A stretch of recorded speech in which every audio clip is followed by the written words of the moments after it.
Presidenti i Serbisë Aleksandar Vučić ka deklaruar se Shqipëria dhe Kroacia kanë hyrë në një garë armësh pas nënshkrimit të një memorandumi për bashkëpunim në fushën e mbrojtjes me Kosovën.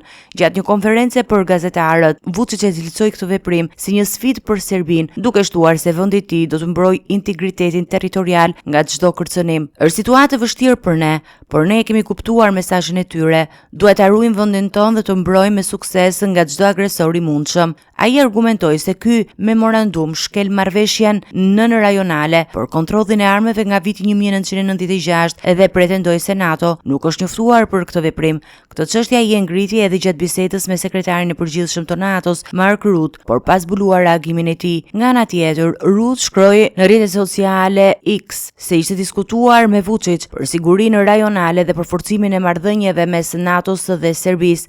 Deklaratat e përbashkëta të ministrave të mbrojtjes të Kroacisë, Shqipërisë dhe Kosovës synojnë të thedhojnë bashkëpunimin ushtarak mes tre vendeve dhe të forcojnë sigurinë në rajon.